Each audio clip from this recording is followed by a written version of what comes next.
Dr. Mark Jangizi here with your Science Moment. Today I'm going to talk about a kind of feedback loop, a positive feedback loop, the bad kind of feedback loop, concerning free expression. We've talked about positive feedback loops before in terms of consensus, the view that, well, we should encourage consensus viewpoints and discourage non-consensus viewpoints. And this, unfortunately, or obviously, as soon as there's a slight asymmetry, then if you have a network like Twitter, something that it discourages or pushes down the non-consensus viewpoint, that 50.1% will unstably slightly go to 51% and then 60% and just shove, and it encourages groupthink. And it's a positive feedback loop. It gets worse and worse.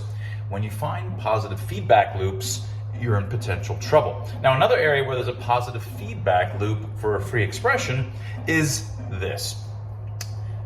When you vilify a particular point of view, that is, points of view that have gotten vilified, would be another way to say this, they are more likely to be censored, right? I mean, hey, that speech is awful, you're doing awful things, you're opposed to my viewpoint and thus dangerous, and so it's unclean and should be censored, right? Now that's, of course, what we talk about quite a bit. But, so that was vilification leads to censorship, right? But also, things that are censored, once you've censored something, it's a sign that it's unclean. That was censored. That you're obviously unclean and so should be vilified.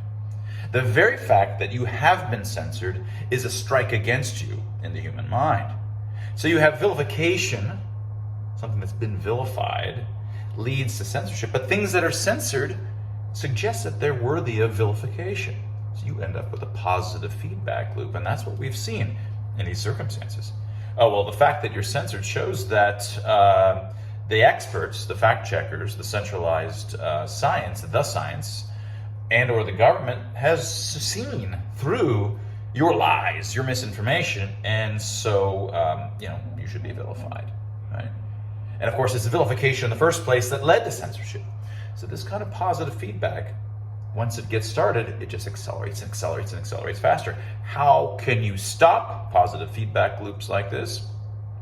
Well, you've got to cut that cord. You've got to cut that implication from one to another. You can't have it be the case that just because something is vilified by some group, your own group potentially, that it leads to a justification to be censored. That would be the simplest case. You support free expression, you stop this positive feedback loop. The other is to say, look, just because something has been censored doesn't mean it's worthy of vilification. It's not necessarily a sign that it's unclean. In fact, it could be that it's just been, put down by the dominant group. Either of these, and preferably both, can be ways to cut this cycle, this positive feedback loop, vicious cycle that we have been in. And that was your Science Moment. If you're interested in supporting free expression, scientists studying free expression, take a look at Dr. Tim Barber in my Free Expression Research Institute, freex.group. That was your Science Moment.